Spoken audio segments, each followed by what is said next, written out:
and it's Cody Rhodes reflecting on his AEW departure. So I feel like this popped up today, right? Or was it like last night?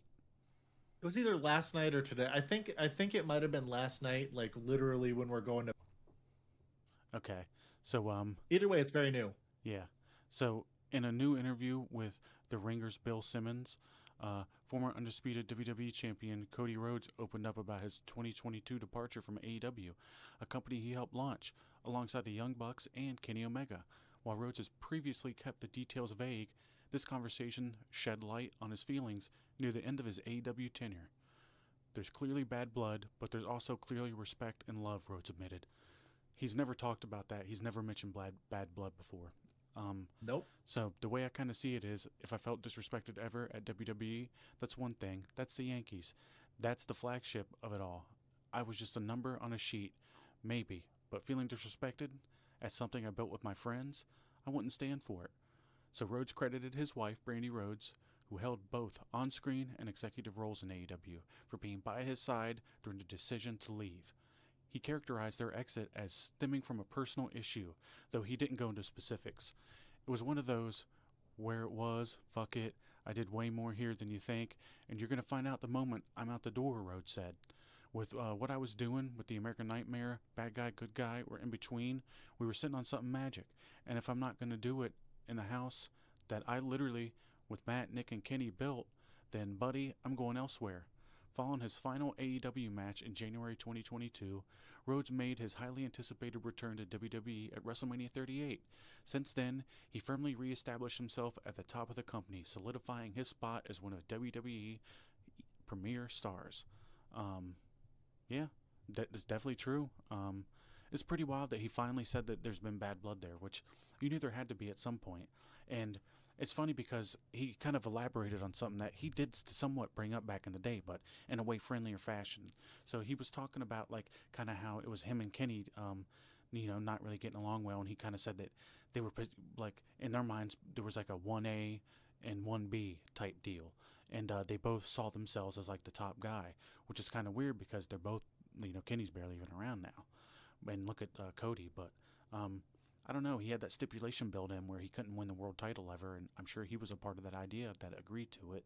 And I That don't was know. It's terrible. Talk about booking yourself into a fucking corner. That was like the that was the heel turn though. terrible booking That's the decision. heel turn. You go against it, and you're like cowardly, like oh, like you weasel your way into a tournament for the world championship, and then you win it, and you're like you go back on it, and you tell the fans they're all Yep. chumps and stuff. I don't know. There's plenty of It's ways. wrestling. There's Yeah, always a way out of some dumb shit like that. exactly. And either way, they fucked themselves there, and I don't know. It's there. You could tell Cody's part of the show was always completely different. It felt like it was Yep. just you took one part that's completely different shit and put it in the middle of a whole bunch of different shit. But his stuff was really different than everything else. Some good, some bad. But look at what he's doing now. He obviously made the right decision in leaving, and it's funny because he's nothing but elevated. A lot of the guys over in AEW have either plateaued or just not as popular as they were even last year. What do you think, Dave? Yeah, I mean that's a very fair assessment, and I just I had read this similar thing about him and Kenny. I don't know if I believe that or not, but it's entirely possible. I had always assumed that he was butting heads more with the Bucks than with Kenny, but also I had read that they butted heads a little bit in Japan, so there might be something to that, and we might not just be reading stuff that's complete BS. Yeah. Who Well, knows? I'm sure we'll find out when those NDAs lift here in however many years. What are they 10 year I'm not something like sure. that? They might be able to have Let's be special ones. honest here. NDAs like are only good until you get hauled into court and then the judge says fuck your NDA. That is correct. And it's going to be pretty interesting because AEW's in that whole court situation right now with Moxley pushing the camera guy, and Yes. they are going to be forced to put out public, um, to like public information their ownership.